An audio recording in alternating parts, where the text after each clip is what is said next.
విద్యాశాఖ మంత్రి నారా లోకేష్ పూర్తిగా రాజ్యాంగేతర శక్తిగా రాష్ట్రానికి పట్టిన పెద్ద జబ్బుగా మారాడు.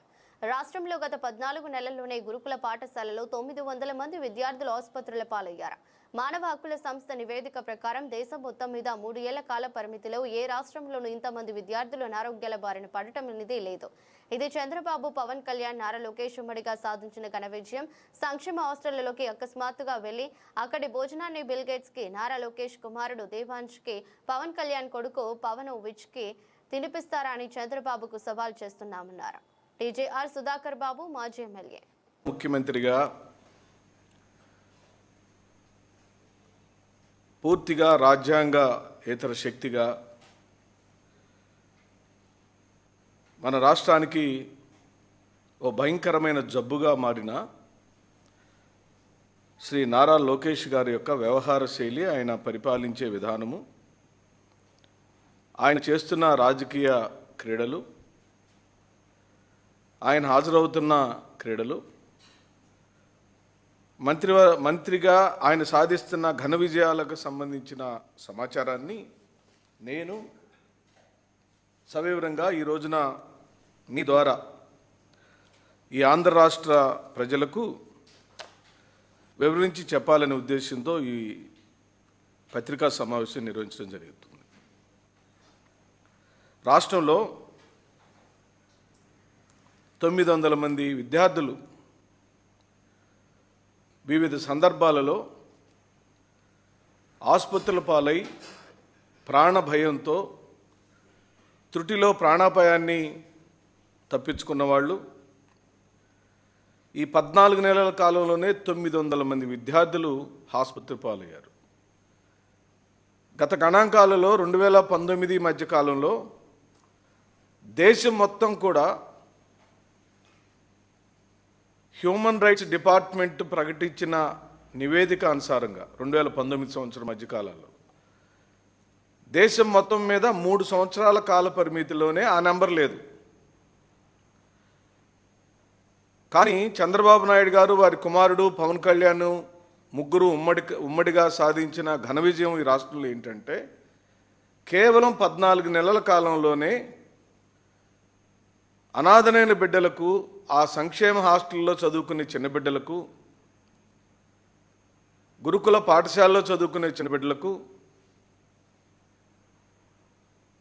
ప్రభుత్వం మీద ఆధారపడి బ్రతుకుతున్న చిన్న బిడ్డలకు పురుగులతో కూడిన భోజనాన్ని వడ్డించడం ఈ రాష్ట్రంలో చేసుకున్న దౌర్భాగ్యమైన పరిస్థితిగా మేము ఈరోజు ఇప్పటికిప్పుడు తాడికొండ పరిసర ప్రాంతాల్లోని సంక్షేమ హాస్టళ్లలో భోజనం టైం అయిపోయింది. సాయంత్రం భోజనం టయానికి కూడా బిల్ గేట్స్ గారు ఈ రాజధాని ప్రాంతంలోనే ఉంటారు కాబట్టి నేను రిక్వెస్ట్ చేస్తున్నాను, నారా చంద్రబాబు నాయుడిని డిమాండ్ చేస్తున్నాను, ఆ సంక్షేమ హాస్టల్ భోజనాన్ని ఆకస్మికంగా వెళ్ళి బిల్ గేట్స్కి తినిపించాలి.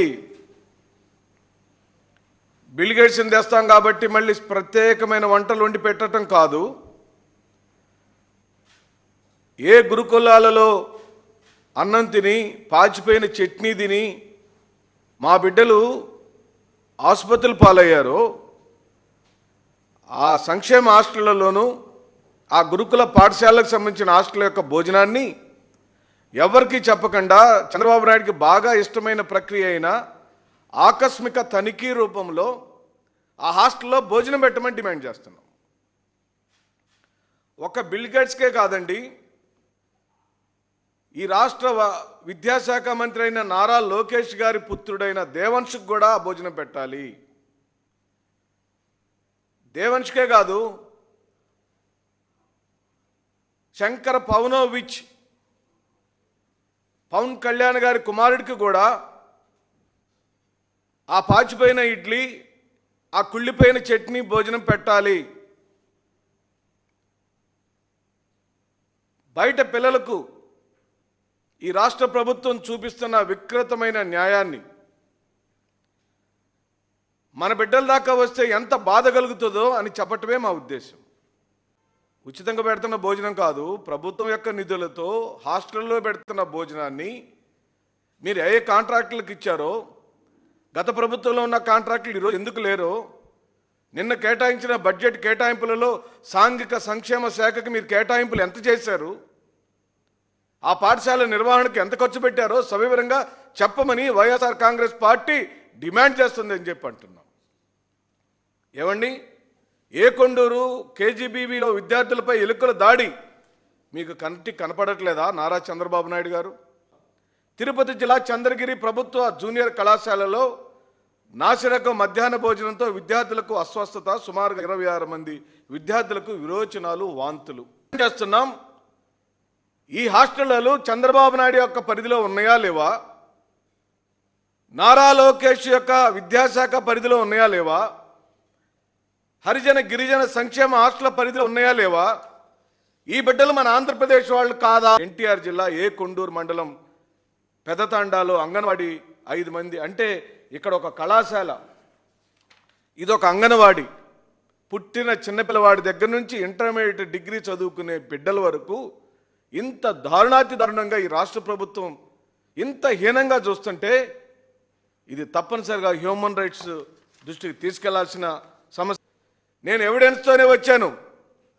దీని మీద ఎక్కడైనా డిబేట్కి నేను రెడీ. చేతగాని చవట రాజకీయ వ్యవహార శైలిని ముగించాలి. ఈ రాష్ట్రంలో దద్దమ్మ పనులు ఆపేయాలి, ప్రజాప్రతినిధుల మీద దాడులు ఆపేయాలి, నిఖార్సుగా రాజకీయం చేయాలని గనక మీరు అనుకుంటే, నారా చంద్రబాబు నాయుడు, పవన్ కళ్యాణ్, లోకేష్ అనుకుంటే సవాల్ ఇదిగో ఈ 900 ఘటనలకు మీరు సమాధానం చెప్పండి.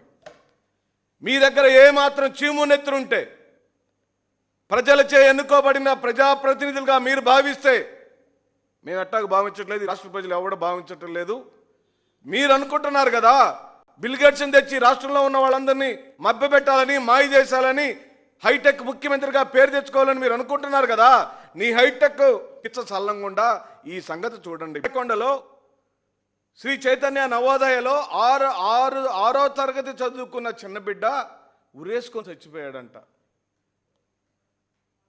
6వ తరగతి చదువుతున్న చిన్న బిడ్డ ఫ్యాన్కి ఉరేసుకోవడానికి కుదురుతుందా? పోనీ బాత్రూమ్ కిటికీకి ఉరేసుకోవాలంటే అబ్బాయి హైట్ ఎంత ఉంటాడు?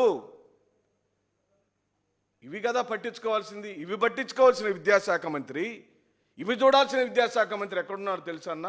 అది అక్కడ ఉన్నాడు. ఎక్కడ ఏమున్నాడు? పబ్లిసిటీ పిచ్చతో క్రికెట్ ఇంట్లో నుంచి చూడవచ్చు. చూడండి ఎక్కడున్నాడు మన విద్యాశాఖ మంత్రి గారు. పరిధిలోని వ్యవస్థలో ఎంత లోపభూయిష్టంగా పనులు జరుగుతుంటే వాటిని పట్టించుకోకుండా ఈ రోజున వారు విదేశాలకు ప్రత్యేకమైన ఫ్లైట్లో వెళ్ళాడట. ఎవరిని ఉద్దేశించడానికి వెళ్ళాడండి? ఎవరు డబ్బులండి అవన్నీ? ఆ విమానాలకు అయ్యే ఖర్చులలో ఆయన విదేశాలకు తిరుగుతున్నా లేదా దుబాయ్కి వెళ్ళిన విమానపు ఖర్చులలో 10% అయితే ఈ హాస్టళ్ళన్నీ బాగుపడతాయి. ఆ హాస్టల్లో పెట్టే వాళ్లకు, అన్నం పెట్టే వాళ్ళ దగ్గర కక్కుర్తి పడకుండా, పర్సంటేజీలు తీసుకోకుండా ఉంటే ఈ హాస్టల్లో నాణ్యమైన భోజనం వస్తుంది. మేము డిమాండ్ చేస్తున్నాం, ఖచ్చితంగా జగన్మోహన్ రెడ్డి గారి యొక్క పరిపాలనలో ఇంప్లిమెంట్ చేసిన ఆ అమ్మ గోరుముద్ద పథకాన్ని వెంటనే ఇంప్లిమెంట్ చేయమని డిమాండ్ చేస్తున్నాం. రోజుకో మెనూ చొప్పున ఆయన ఏ విధంగా అయితే మెనూ పెట్టి చూశాడో ఆ విధంగానే ఈ రోజున చూడాలని అడుగుతున్నాం.